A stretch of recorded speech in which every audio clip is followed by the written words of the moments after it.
Now it's time for Spot on Sports. Here's your hosts, Mike Trezor and Mike Cadone. Hi, everyone, and welcome to Spot on Sports, New York's premier sports talk show. We talk sports, all New York sports. We're going to touch them all tonight, and nothing but sports. My name is Mike Trezor, the great Michael Anthony driving the train for us tonight. Oh, here comes that train. And joining me as my co-host tonight, our usual Mets reporter. Tonight, he's been elevated to the status of co-host. We're talking about the man who's a member of the 7-Line Army, Cappy, 1986, Chris Caputo. Good to see you, Mike, and happy December. Yeah, happy December to you. It's been a much happier December for Met fans like you, Chris, than it has been for Yankee fans like me. So let's start with the big present that's sitting under your tree waiting for Christmas morning. That, of course, is Max Scherzer, recently signed by the Mets for 3 years, $130 million. Yeah, and you would say basically Steven Matz's agent, who was kind of toying and saying, hey, I'll make sure I come back to the Mets. That lit a fire under Steve Cohen. You had Syndergaard go elsewhere. And basically Cohen said, at this point, we can't play any more games. Whatever it takes, we are going to make sure that we bring in a big superstar. And I think the Mets started that by going after a couple of defensive outfielders and infielders, saying, hey, pitchers, come here. We're going to supply you with some defense. And, you know, if he stays 2 or 3 years, as long as he brings them to the playoffs and gets them, you know, a 2 ERA and 19 wins, I think Cohen thinks it's worth it. And you know what's funny, Chris, is that right now you're kind of like the kid who got that bicycle he's been asking for from Santa, but yet there's 1.5 feet of snow on the ground and you can't play with it, right? You can't go out and ride it around the neighborhood. You have to wait a little while, specifically because of the lockout happening. Now, listen, we didn't want to talk about the lockout, but it's what's going on right now. So for guys like me, Chris, who hear the words labor strife or work stoppage and sort of run the other way, why don't you bring me and why don't you bring our listeners and viewers up to speed on what exactly is going on with the lockout? You know, at this point, basically, they're allowing teams to do limited amount of stuff. So you could still look for a manager. You can still kind of search around for stuff. You could do stuff in like the Rule 5 draft where guys aren't protected. But for the most part, you can't sign anybody. You can't be going out there and trying to find any players. So, you know, there's probably guys out there, the Chris Bryants of the world, who were close to signing a contract. But once that day came, basically that lockout means these guys can't sign anywhere. And the bar was set before December 1st as to how high people were going to go. Now, the question is, when can we agree on all the dollars and cents and how much people are going to bring in? And I'm sure there's going to be some other issues of the designated hitter and things like that. This may last a while. And I kind of said to you that I'm worried that, you know, this stuff kind of carries up into February. And then you're like, oh, the end of March, we're going to have opening day. And you don't have opening day. And then you're like, do we have a 162 game season or less? But this, you know, this lockout is different than late September work stoppage, you know, where like the Yankees in 94 are ready to make this run and everything gets stopped. This is, you know, it's going to take a lot to get back to the table. What is each side looking to come away with specifically in this negotiation, Chris? Can you simplify it for us? I mean, the first thing is people are going to say, you know, how long does this last? What are people looking for? There's a lot of differences that people have to work out. I don't know exactly what everybody else is looking for, but for the most part, the owners are pretty much, they're willing to work with people. But, you know, I think for the most part, people are unsure what it is, the rule changes, the amount of money that you can have, the caps, and how much money goes back to the weaker teams. I think for the most part, it winds up being a dollars and cents thing. And the players want a little bit of give and take on things. The owners want to put in some extra, rules and drug rules and things like that. So it winds up being a lot of kind of where's the ceiling and where's the basement and where's the money going. Yeah, so you mentioned the Mets managerial search that can still go on during the lockout. But one of the things I've been hearing lately, Chris, that reinforces something you've said on previous shows, which is that the Mets are going to be taking a good hard look at Buck Showalter, and it seems like one of the guys who wants to get behind that train and drive it a little bit is Max Scherzer. Yep, and I think it's kind of that old school mentality with a guy that hasn't been on the field in a while. He's definitely gotten a lot of the look, and I can see it happening. I just think at a certain point, he's not going to be around for a long time. So if you're going for it, it's, hey, I got Max Scherzer for 3 years. I got DeGrom for a couple of years. A couple of these guys up the infield, I may only keep for a couple of years. So I see it kind of leading there. It looks like it's one of Cohen's favorite guys, but don't rule out some of the other guys. You got to remember, Billy Epler was with the Angels, only manager that he ever hired. Do you know who that was? He's in the mix.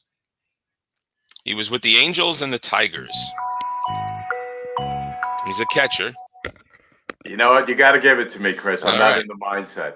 Brad Ausmus. And, the Aussie.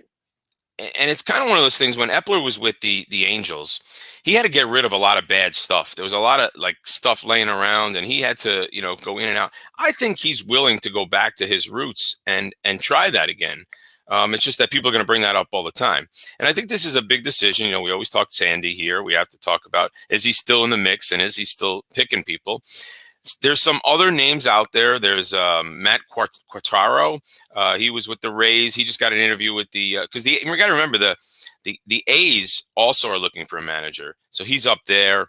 I think there's a couple other names. Joe Espada, who was with the Astros. A couple of names come up. So it's kind of like, how do you mix in old school and analytics, new school, and still be able to have a feel for the team? I think if you're going to go with guys like Scherzer, you're going to look more towards the Buck Showalters.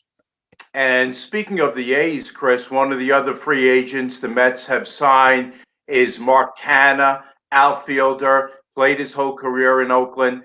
For those Met fans who maybe don't follow the American League like you do, can you give us a scouting report on what a player like Mark Canha is going to bring to the table?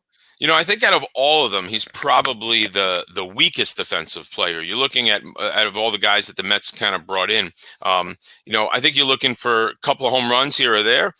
But I think what Epler was trying to do is get more depth.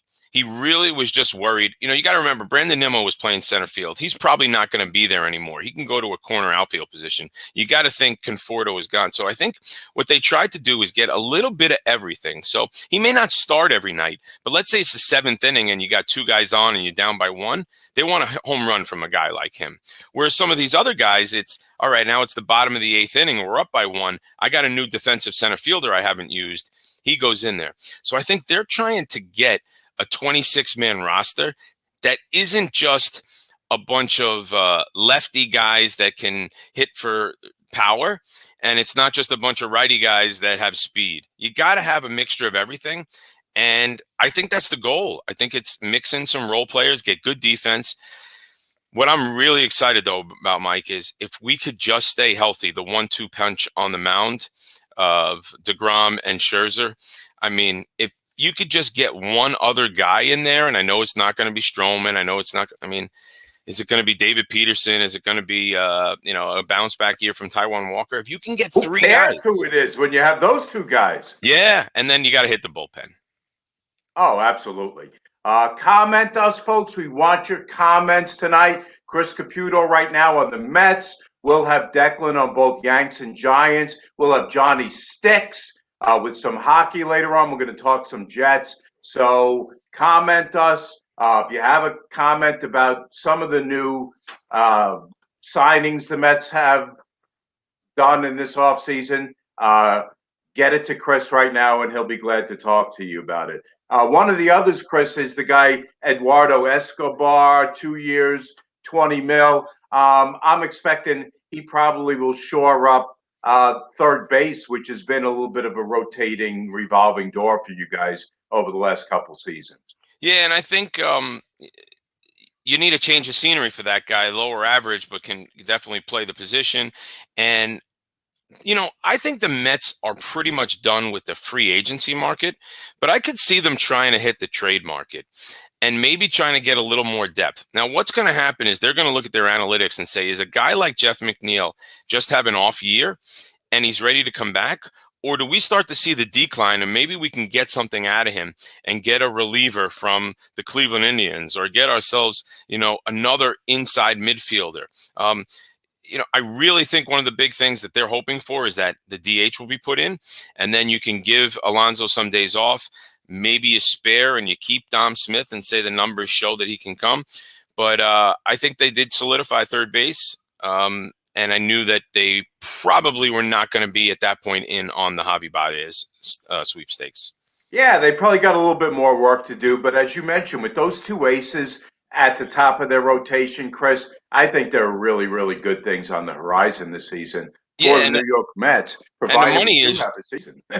And they're obviously not unwilling to spend the money, because you definitely have to, if you're going to bring Diaz back, you definitely got to, bring a couple other bullpen arms. Because remember, I liked them. I really liked Aaron Loop in the bullpen, and I think those guys don't come around all the time. Now, the last thing that the Mets have to do is they have to make sure they don't deplete whatever's left in their farm system, because if these guys are going to be gone in a couple of years, you can't have nothing left. So I can see them actually trading guys like McNeil for non-major leaguers if they're going to build up their bullpen. Because you got to remember, they had a guy they just drafted in Pete Crow Armstrong, and they traded him for Javi Baez for 3 months. That's a great name, by the way, Pete Crow Armstrong. I love that. So yeah, we're definitely looking forward to this year. And as you said, the lockout kind of puts a damper on this stuff. You want to see what everybody else is doing, and that that you got the Atlanta Braves. You're always going to battle. You kind of stole from, I would say, you kind of stole from the Nationals with Scherzer, and the Phillies are definitely going to be on the horizon. But I think at this point, Steve Cohen is ready to make moves. And I think he's going to give Billy Epler the chance this year that if he needs to make a move mid-season, I got the money for you. That's great. It's time right now, Chris, to bring on our one-time Yankee reporter. Now we're expanding out his role to include a report on the New York Giants, and that's our buddy Declan Krogman. Hey, Deck, Mike and Chris, how are you? How you guys doing? Thanks for having me, as always. Happy to be back. Yeah, happy holidays to you. Yeah, absolutely. Merry Christmas. I guess happy holiday season and New Year's. Happy Hanukkah. And yeah, happy to be here, like I said, and great time of year. So, Declan, while the Met fans like Chris Caputo are having a wonderful, joyous holiday season, Yankee fans like you and me are starving. We've done nothing so far, Declan. What is happening with our team? Yeah, it seems like they've stalled at the free agency point, and a lot of no big moves from the Yankees have been anywhere to be found. It's been all Mets with everything. They got Scherzer, Marte, Mark Canha, Eduardo Escobar. They had added a lot of nice pitchers and hitters, despite losing Syndergaard and Sherman. It's not going to hurt them as much as I thought it would, obviously barring that big Scherzer signing. But the Yankees really do need a shortstop, and whether that's in the form of Trevor Story or Carlos Correa, I'll take it at this point. Yeah, let's come back to that in a minute or two. But in the meantime, Declan, I can take a lack of activity up till this point. One thing I cannot take, though, please don't tell me, Declan, that what I read is true, and I have to look at Gary Sanchez as my catcher again this year. I cannot take. I'm not going to be able to take it. I'll tell you right now. Yeah, it's absolutely ridiculous at this point. I mean, this is a guy where Higashioka has done enough, or maybe you look at a guy on the cheap like Jorge Alfaro, who got signed for about $7 million, and you think of that as your temporary replacement to a guy that could potentially be in your farm that could be a good catcher. It just makes no sense. Go ahead, Chris. Yeah, and I think you got to start thinking about your rotation. Which guy you watch other teams like the Red Sox go out and get Paxton and Rich Hill. I know he's 42 years old, and you see some of the Angels start to pick up a whole bunch of pitchers from the Mets and from they picked up Iglesias, and you see the Twins pick up some guys. Are you worried about the Yanks rotation? And the second part of that is, I believe Cole has an opt-out possibility at the end of the year. Do you think if the Yankees aren't doing what they're supposed to, that he might use that opt-out? I mean, I haven't thought about the opt-out much to this point, to be honest with you. That's a really good point. I don't think he's going to want to after, even though despite being a Cy Young finalist, kind of getting exposed in the whole spider tax scandal, he might have a little bit of a dispute over money that he might not want to put himself in the middle of. So that's my one thought there. As far as the Yankees rotation goes, yes, I'm absolutely worried. These playoff teams, these other teams in the American League, even in the National League, obviously, cross town, you like to rub it in our faces all the time. But every team's got pitching, and the Yankees really do not right now, with the exception of a few nice pieces that are somewhat unproven. So I like a couple guys like German Marquez or Luis Castillo, and I'm willing to move a lot of prospects for them. All right, so let's start. Yeah, let's shift gears right now, Declan, and talk about what we brought you on to talk about, and that, of course, is the New York Giants. Very, very disappointing coming off of Sunday. What I thought was a very winnable game going into Miami. Unfortunate, you had a backup quarterback in there, Mike Glennon, 23 for 44. I actually thought he had a good first half. Got a little bit off track in the second half. Only 187 yards, though. No touchdowns, one interception. Good early, not so great late. And, now I'm hearing this week we might not have Glennon or Daniel Jones. So what are you hearing about the quarterback situation going into the game out on the coast this weekend? Well, so far I'm hearing that Jake Fromm would be the likely starter, barring that Daniel Jones doesn't pull the somehow miracle of starting this game, which I think at this point is out of the question. And Declan, when you look at the Giants and where they're at now, even if some of these guys are ready to come back, do you think at some point they kind of try to hold a few guys back and say, like, throw up the red flag? You do have 3 games with Cowboys, Washington, and the Eagles, but you're 4-8, and the team in first place is 8-4. Yeah, at this point, the season really is over. I think the Miami game solidified that completely, to answer your question. And I also forgot, Trez had a quick question, had an add-on to that about Mike Glennon and everything. I thought Mike Glennon was nothing short of horrible on Sunday. I don't like to beat up on backup quarterbacks because they're generally unprepared for the most part. You don't see as much reps down the stretch, especially when you're trying to groom an on-the-fringe franchise potential quarterback to become that quarterback that he just hasn't come quite yet. If he's given that chance, maybe he'll prove that. But I thought Glennon was horrible. He underthrew a ball to Slayton in double coverage that wasn't even close. In the third quarter, he started missing passes, slant routes over the middle to John Ross. Nobody was within 15 yards of him. I mean, he looked concussed from the beginning of the game. I'm surprised the news just came in this week. But you know what? That goes back to the offseason. A move that sort of wasn't really on anybody's radar screen was the move not to bring Colt McCoy back. And of course, hindsight is 2020. But if you look at Colt McCoy over the few weeks that Kyler Murray was out in Arizona, out of the 3 games he started, he won 2 of them, both against division opponents. So do you feel, looking back now, that that's a position that should have gotten a little more attention in the offseason? Yeah, it absolutely begs the question of why didn't they just go and look to sign another quarterback? If they really thought that Colt McCoy was a problem, why didn't you go up instead of obviously going down? Mike Glennon has never been the backup quarterback in that caliber that Colt McCoy has been released recently. So reliable down the stretch. He's been so good against the NFC West recently. He's beaten them two times this year. He's 2-0 against them. And then last year he went into Seattle with the Giants and won. So he's been an NFC West player completely for the past 2 years. And then you bring in Mike Glennon, who was Nathan Peterman's backup on Hard Knocks for the John Gruden-led Raiders. That's how low it's got. Looking at the Giants, the last, let's say, I think it's like 6 weeks or so, I think they've only given up more than 20 points once.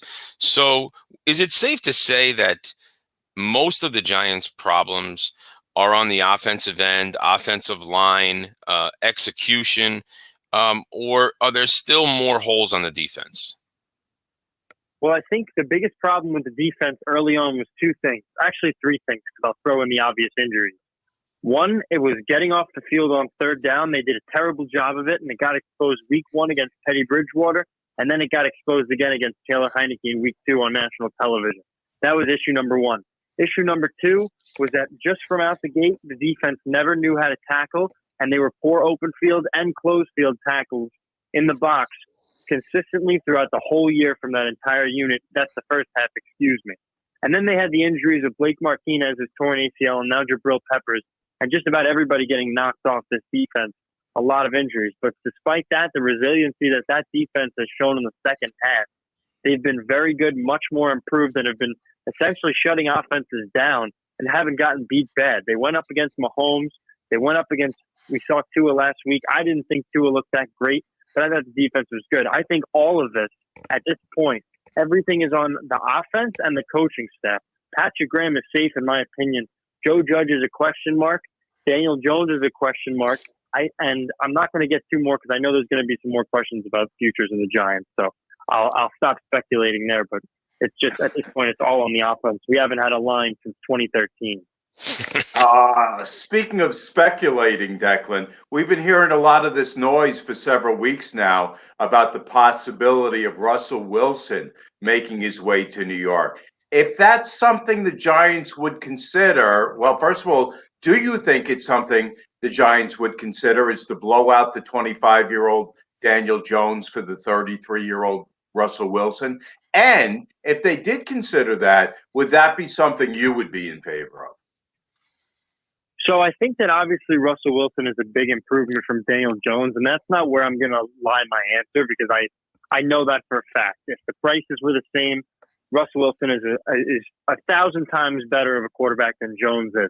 But the issue right now is that you have a team that is in such offensive turmoil at every position nearly on the field, where the guys that were good that played the positions haven't lived up to the expectations. You haven't been good in the trenches, as Dave Gettleman promised you 4 years ago. In fact, the team's been bad in the trenches for 8 years now. We're nearing on a decade. I don't see it changing anytime soon at the rate we're going, by the way, despite Andrew Thomas's nice play on the left side. But really, this team offensively just is not living up to anything. And it's getting frustrating as it's actually coming to the point where it's unwatchable that this team might actually need to be blown up completely, and fans are talking about it.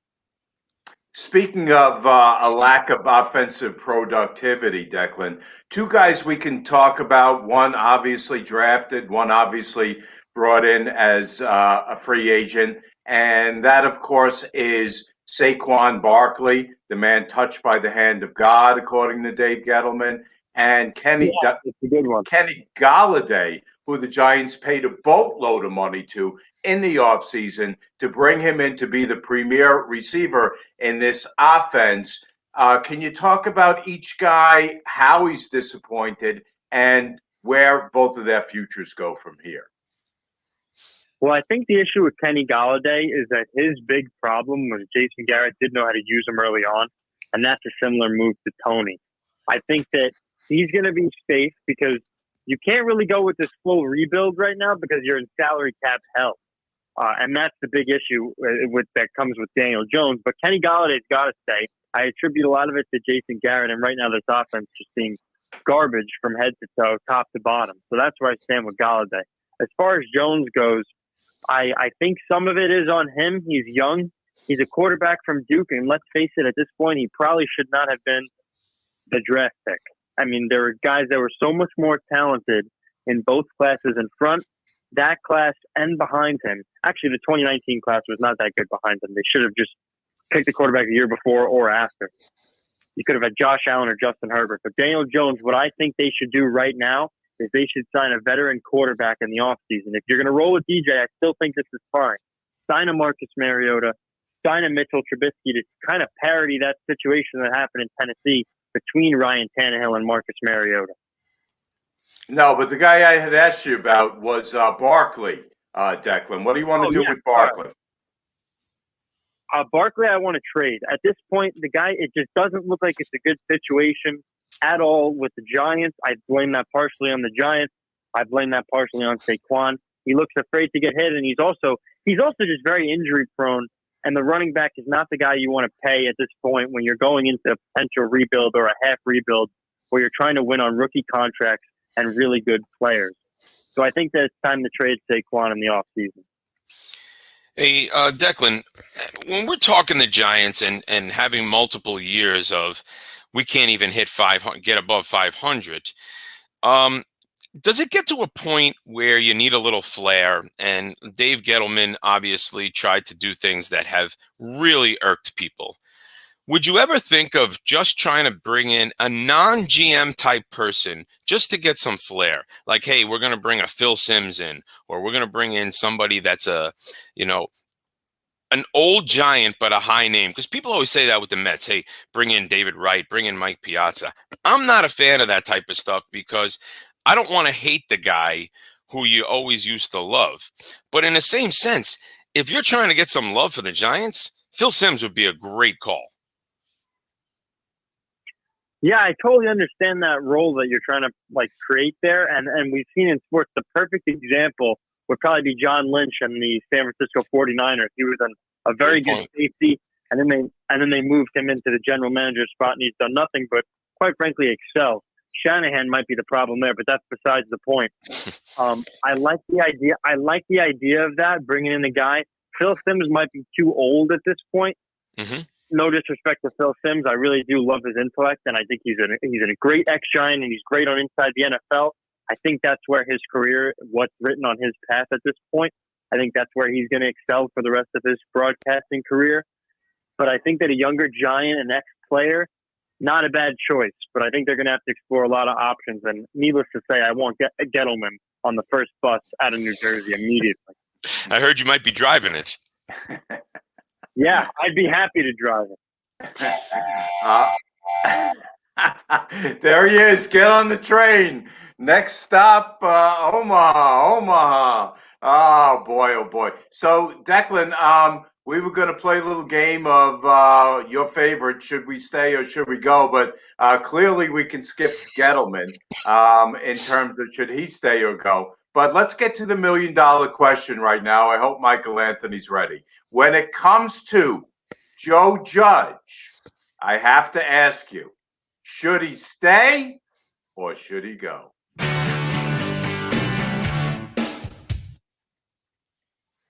Well, I'm going to go with staying. Here's why, after tough consideration. I think that the past two Giants head coaches, Ben McAdoo and Pat Shermer, both got 2 years. We haven't seen a head coach get 3 years around here since Tom Coughlin from the 2004 to 2007 stretch. I know the two are not comparable. I'm not trying to do that at all. I just think that more of a chance with Joe Judge. Listen, he hasn't drafted a quarterback. He hasn't had a chance to really put a true identity on this team other than this tough, hard-nosed team that they just haven't been for the most part, despite their defensive success. So I think that Judge might need another year to prove himself. And like I said earlier, salary cap's a bad situation, so a full rebuild might not be ideal this season. If the next might be the time to go into it, and you decide there. But I like Judge for another year. Let me ask you a follow-up then, Declan, because if Gettleman goes and Judge stays, does that compromise your ability to get a really, really top potential GM in here? Because we're going to tell the guy, hey, listen, I'm going to offer you the job, but you have to have this guy as your head coach. If he messes things up again next year, the following year, then you can blow him out and you get to hire whoever you want. Is that going to impact in a negative way the Giants' ability to get a really top guy in here? Well, I think that really depends on who the candidate is. I don't necessarily see Joe Judge as much of a liability. I think from the fans, we've kind of seen that stir created the conversation of should he be fired. But he's a guy that players love, coaches love, and a lot of front office guys do like as well. So I don't see him being necessarily a liability, but could it potentially stray a couple candidates? Maybe. I'm not sure what the window looks like right now, but it is a slippery slope, of course, when you try to mix and match coaches, quarterbacks, and general managers, which quite frankly is exactly what they've done in this situation for the past 5 years now, starting back to Eli. Hey, Declan, great job, man. Great to hear from you, and have a terrific holiday season. Give my best to the family. You too. Thanks. Happy holidays, guys. Take care, Thanks Declan. so much. And to you too, Chris. Thanks, Mike. We're going to take a quick break, folks. We'll be back to talk some Jets and some hockey with Johnny Sticks, John Santamaria on Spot on Sports right after the break. Hi, my name is Dave Crow, proprietor of Belfast Gastro Pub in beautiful downtown Lindenhurst. We are the heartbeat of the village, serving exceptional dishes throughout the day, created by our executive chef, James Tomlinson. Whether it's to dine in our purpose-built outdoor dining area that seats 60 persons, or to enjoy a pint or a cocktail at our 40-foot mahogany bar. We also have a private catering room that can accommodate up to 60 guests. Love stories begin at Belfast. Now back to Spot on Sports with Mike Trezor and Mike Godone. Hi, everyone, and welcome back to Spot on Sports. Mike Trezor with you. Mike Godone not on this episode. We'll catch back up with Mike after the first of the year. But in the meantime, to talk some Jets and also some hockey, our intrepid hockey reporter, Johnny Sticks, John Santamaria joins us now. How are you, John? Happy holidays. Good evening, Mike. Happy holidays to you, the family, and the crew. Thanks so much.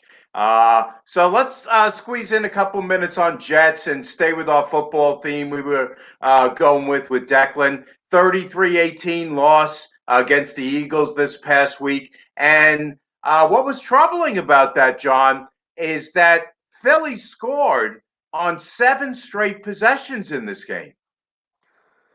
I felt like through that first half in the early part of the third quarter, I was watching people play online Madden 22 because I don't know when the last time you turned that video game on. That game, just like how the Jets-Eagles game went on Sunday, pretty much not much defense. You don't see too much defense in Madden.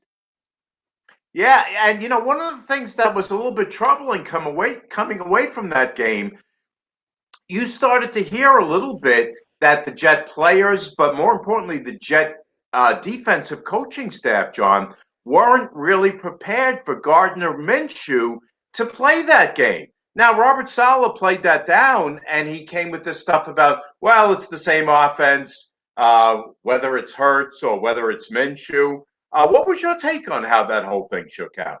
Well, first off, it's not the same offense because Jalen Hurts and Gardner Minshew have a very different skill set. And we saw this at times in Jacksonville with Minshew. He's a very accurate passer. He throws the ball extremely well. He's a valued piece to the team, but he's not Jalen Hurts. So the fact that you're not, and again, the notice did come in late, but you should always be prepared in case an injury or something like that happens. I remember this happened once before for the Jets. Remember when this was in Todd Bowles was coaching? Remember when Baker Mayfield came in for Tyrod Taylor on that Thursday night, and they made somewhat of the similar excuses too? Yes, it's a couple of quarterbacks with different skill sets, but in some ways the offense is the same. But you need to prepare for any kind of situation. And they clearly were not. And what's the criticism that's starting to come Robert Saleh's way, John, is that he came in here with a reputation of being a defense-first kind of guy, and you're giving up 420 yards of offense to an Eagles team led by Gardner Minshew, who, listen, as backups go, pretty decent backup. But Miles Sanders, 120 yards rushing. So I ask you, John, where was the defense and where has it been for the last few games for the Jets? Well, I think that's one thing they're going to look to probably have to make changes. Jeff Ulbrich has not done a great job as defensive coordinator. Robert Saleh does not call the defensive plays, but you're wondering if that'll change going into next year. Maybe they put maybe they leave Ulbrich as defensive coordinator, but Saleh takes more of the play calling responsibilities. We've seen that a couple of times where changes came in the middle of the year. I know Dan Campbell took over play calling in Detroit. It helped get them their first win. They probably could have had a second one on Thanksgiving if it wasn't for a couple of things that went on there. So maybe you do something like that. I mean, this is not like this is somebody who's outside of his comfort zone as far as system. I mean, Ulbrich has been around the league for a while, not as much of an experienced game caller, but there's no reason why he shouldn't stay on as defensive coordinator, but maybe tweak the play calling. Might be too little too late now, but maybe Saleh's looking to do this to evaluate how he's going to have the coaches go next year. And the other thing that's been troublesome, John, or one of the other things I should say, is the lack of a running game. I mean, Tevin Coleman, 58 yards this past Sunday, but you very often see this when you look at the stat sheet after a Jets game, is their leading rusher is a guy with 50 or 60 yards rushing. What can the Jets do, and when will they try to bolster that running game a little bit, take a little heat off of Wilson? Well, what I think took a heat for the running game was Michael Carter getting hurt and having to go on to IR. He's had a tremendous rookie season. So having him and not having him has been great. He started to find his groove. You didn't really have Tevin Coleman for a good portion of the year. He had some injuries. Ty Johnson's more of your pass catching back, your blocker. And then they had another kid, Austin Walter, come in, look good in Houston. Didn't really see too much of him. And you're seeing, and you saw this too with this offense in San Francisco. And a lot of the offense, you got to try and go 3 deep, but you want to have somebody you can count on. I think you found that with Carter, but now you got to find the support, the guys who can give you the 60 yards at a time. And I think you have that with Coleman. I think you have that with Ty Johnson, whether it's as a rusher, as a receiving back. But you're seeing without Michael Carter, what's hurting them back there. So not having him is definitely taking a toll. Yeah. So with the Jets, I mean, Wilson is looking a little bit more comfortable every week. He's got some weapons out on the edge. Elijah Moore, 6 catches, 77 on this past Sunday, and a touchdown. Crowder, 4 catches for 62. So yeah, I mean, obviously, Saleh's going to be here next year. Wilson's going to be here next year. We know where it's going, but the Jets really on both sides of the ball need to sort of beat things up around Wilson a little bit. Yeah, so one of the things we might have talked about it off air over the summer and into the spring during free agency. And one of the things I was expecting when Robert Saleh came here, because there was a bunch of guys from the 49ers who were free agents. Remember when Rex was here? They signed Bart Scott. They signed Jim Leonard. There's a couple other ones they signed. I thought they were going to bring in a couple of guys who knew that 49er defense. Good but point. The one who I was expecting here got himself into some legal trouble over the summer. That's Richard Sherman. Right. He would have been, if nothing happened, he would have probably been in Jet Green the whole year. And I will be dead on honest with you with that because I think Saleh wanted him. But then when everything happened, and I just don't think as far as the other free agents out there, a lot of them opted to stay in San Francisco, but I also feel too, they didn't see value out there to bring in that kind of experience. Look for that this offseason because this is not a draft class that I am super excited about. The Jets are very fortunate. They're going to have 2 top 10 picks thanks to the Seattle Seahawks. But you could possibly use that to bolster your O-line, maybe bring another weapon in at receiver. But as far as defense, I think that's where Joe Douglas is going to spend the money on this summer, this spring. Comment us, folks. We want your comments tonight. We're talking with John Santamaria. We're going to get into hockey with him in just a moment. Basque Tech. I'm not sure what that means. What does that mean, John? Not sure. Okay. Autocorrect, please, and tell us. Thank you. I put it off as long as I could, John, but I've got to get into it with you. The New York Islanders, and until last night, the miserable, terrible losing streak that's really Listen, I have to say, John, I have to be honest. It's taken a lot of the excitement about UBS away and really gotten fans a little bit back on their heels. All right, let's see where to start with this. First, let's go with the COVID outbreak. This happened in Florida at the very end of the trip. The one mistake I think the NHL made was not shutting them down sooner than they did. And we saw the impact of that. I was at that Ranger game. I was at the Toronto game. Those games should have not been played. I should have rescheduled tickets in my account right now. But And I was at the one the night after Thanksgiving, John, that they lost 1-0, and they've got guys out on the ice I never heard of. I was like, these guys stink. Get them out of here. Even my wife said these guys stink. well, a lot of that's on the league, and then the next day after you were there, they shut them down till the following Wednesday.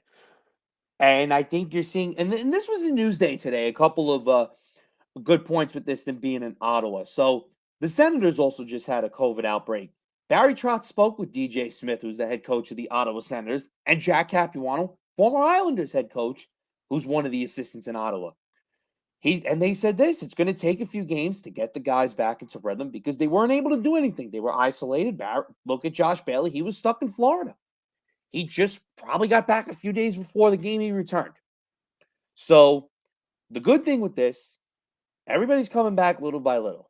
All that's left, Casey Cizikas is still on the COVID protocol. He's pretty much the last guy. Then you have Brock Nelson and Ryan Pulak out with injury. They're going to be out for a few more weeks. If you can hang around 500 until those guys get back to 500, until those guys get back, there is still time to make a run. This is not last year. This is a full 82 game season. There is still a lot of hockey left. And then remember something, Mike, that a lot of people are forgetting. There's a whole month off in February for the Olympics. Oh, that's true. Yes, I forgot that too. But you know what, John?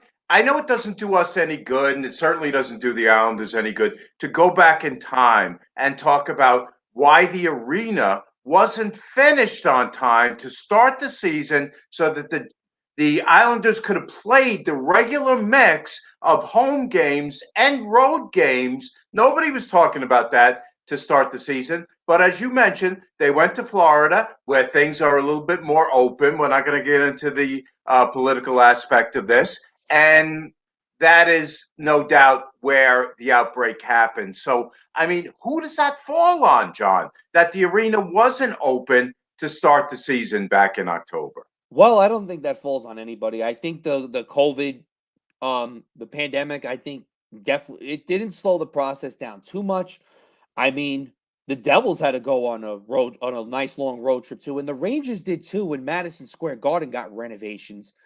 So, look, every situation is different, and then I don't want to compare what went on in Seattle to build that building because that was existing property that really needed a gutting. And I haven't even heard glamorous reviews about that place. So I'm curious over time what the fans are going to think about that one. Well, So every situation's different. Yeah, it's true. Either way, they snapped the 11-game loss streak last night in Ottawa. It was good to see Anders lead 2 goals. It was good to see Wallstrom involved with a goal and an assist. It was good to see Kiefer Bellows involved, and also Pajot with a goal. So can the Islanders get on a run from here, John, and string together a few wins and get themselves back in this race? I think so. I don't see why not. They have a lot more games. They have a lot of games to go. And one thing you have to remember too, they're going to start this once they came home from the long road trip, once they played that home opener. Now you're starting to see a routine. Game here, one off day, game here, maybe back to back mixed in. I think what also threw them off earlier, the league was very kind to them. They scheduled them 3 days off, next game. So this way they could be at home a little bit in the mix too, as far as not fully away for a month and a half. So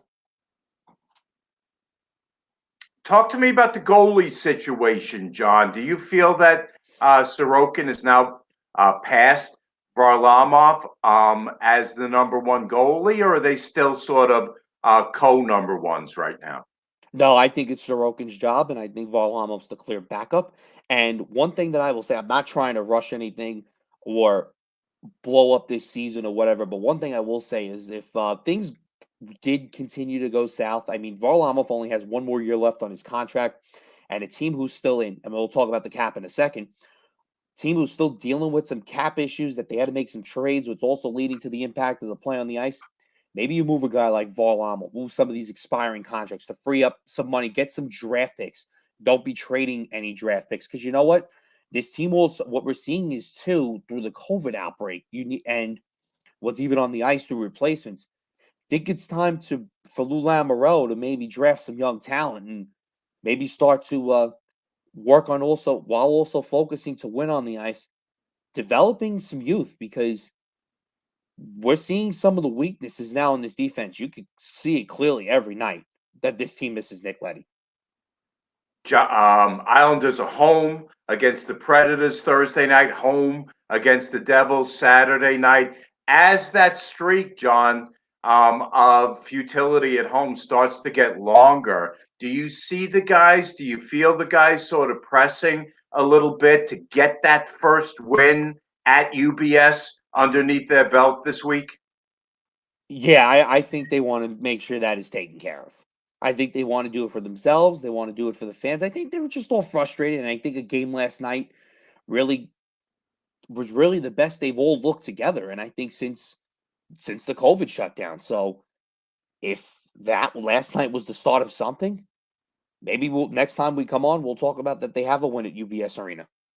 I want to spend a few minutes with Rangers with you, John. Now 17, 4-3. If you saw that cement mixer driving past, that is the cement for the statue of Gerard Gallant they're building outside MSG right now. But seriously, 37 points in second place.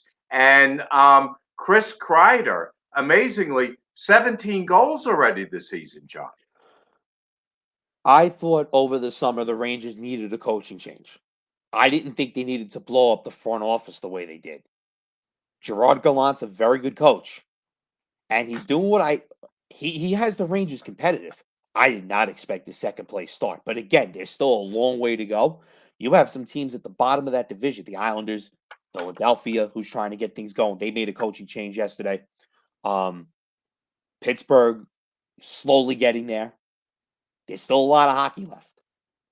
So they got to make sure they can maintain it. They're still a young team, young goalies. They're having issues with the backup. Grigoriev is not playing well. Shesterkin's playing on a whole nother level this year. But what Gerard Gallant brought in there was toughness and physicality that the Rangers were missing, and also his experience as an NHL coach. They did not have that with David Quinn, and we saw it, and you're seeing the bonuses of getting an experienced coach this year. Panarin, 30 points already, 21 assists, 9 goals. Fox with 22 assists. Zibanejad with 16 assists. So their offensive attack has definitely not been a problem or an issue at all for them to this point. Yeah, and Panarin's doing what Panarin does. Chris Kreider's doing what Kreider does, but at a whole nother level. And they're a rejuvenated group. And I think that's what you're going to see, hopefully, from the Islanders and some of those teams in the Metropolitan Division.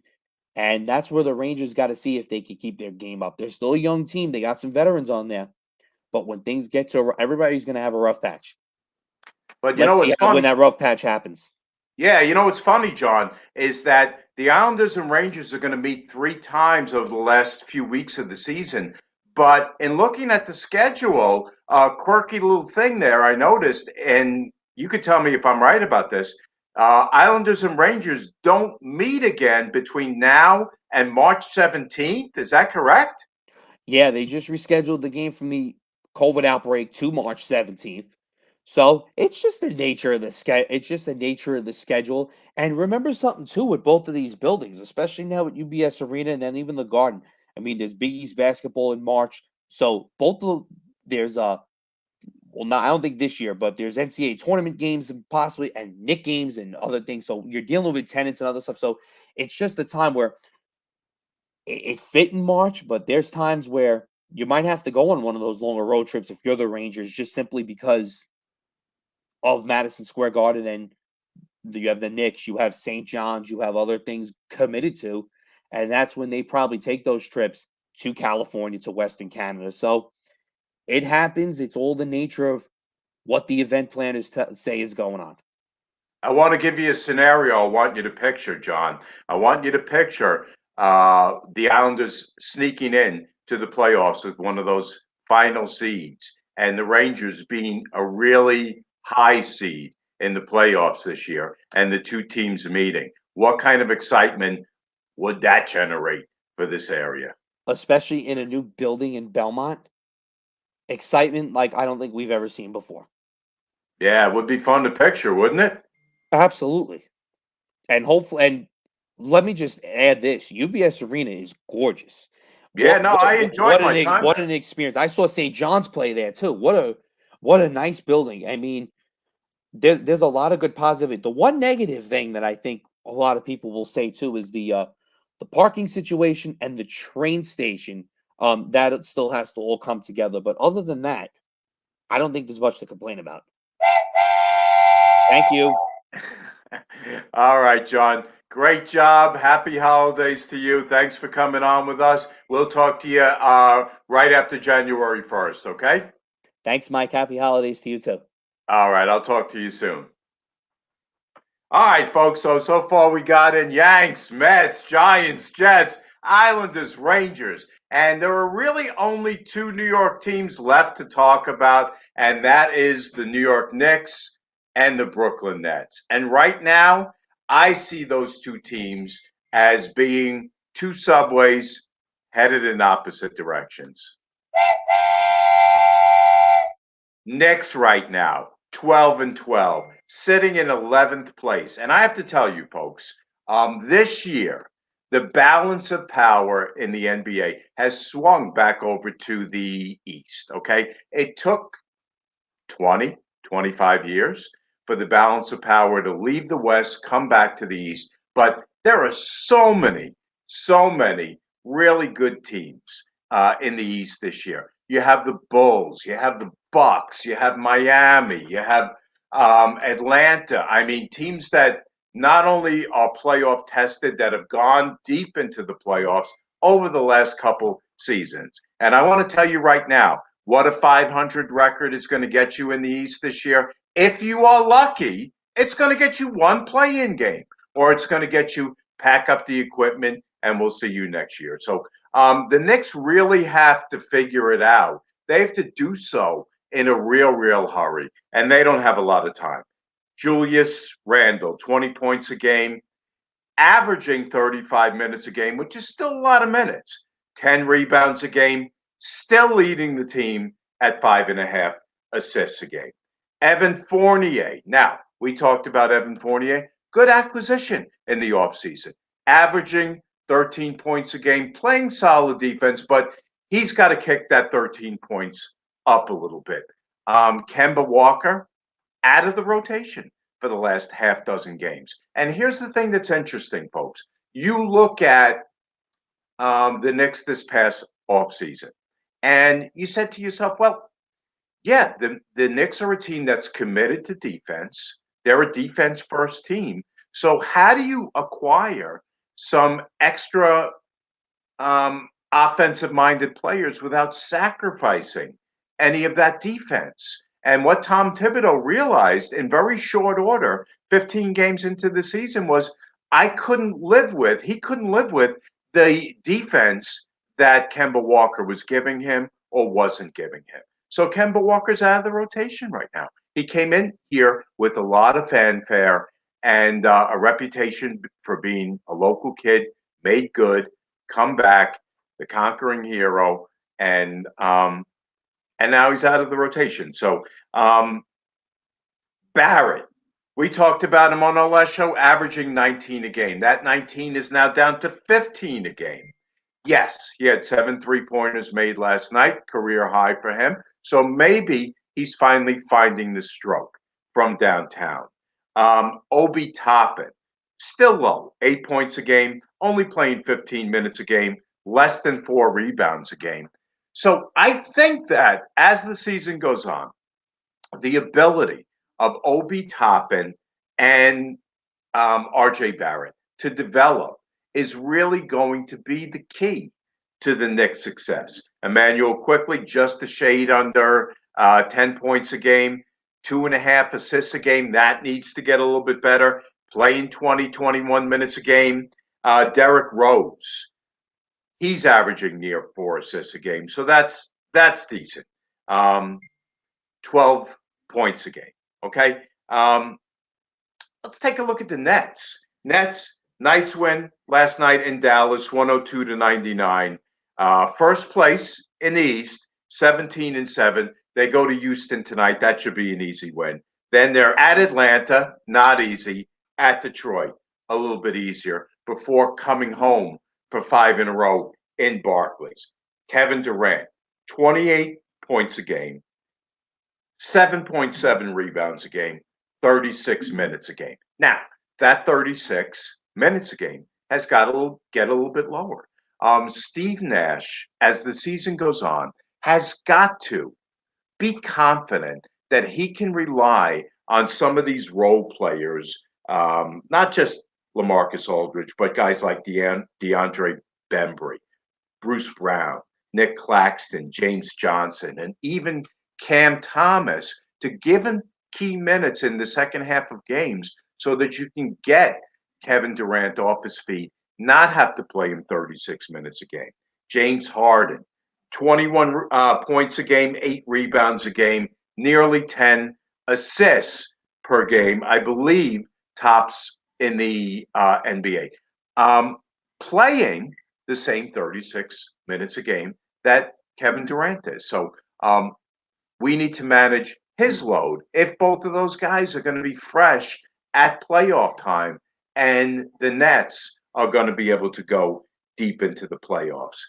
Blake Griffin, who really was key early in the season, has suffered the same fate as Kemba Walker and is now out of the Nets rotation. So it's going to be interesting down the stretch to see if, seemingly without Kyrie Irving at all this year, if the Nets can manage the minutes for Harden and Durant and also continue to win games. I think last year they kind of underestimated how important it was to finish atop this conference. I have a feeling this year that's going to change and that they're going to have their eyes on the prize in terms of finishing first in this conference. So I want to thank everybody for tuning in tonight. I want to thank people who regularly tune into the show and who also comment on the show. We really, really appreciate you guys. I want to thank my co-host, Mike Cadone, for the terrific work he's done all year long. I want to thank Chris Caputo, Declan Krogman, John Santamaria for doing great jobs with us all season long. Our theme music, Spot On, is by Mr. Scott Daly. Our logo art is by Valerie Hanatic, the Gents Fanatic. Our producer-engineer is the incomparable Our voiceover guy is the amazing Archie Snowden. Our for everybody here at Spot On Sports, including my co-host Chris Caputo, this is Mike Trezor saying Merry Christmas, Happy Holidays. We'll see you next time on Spot On. Whatever it takes. Woo! 'Cause I love the adrenaline in my veins. I do whatever it takes. 'Cause I love how it feels when I break the chains. Whatever it takes. You take me to the top. I'm ready for whatever it takes. 'Cause I love the adrenaline in my veins. I do what it takes. Always gotta be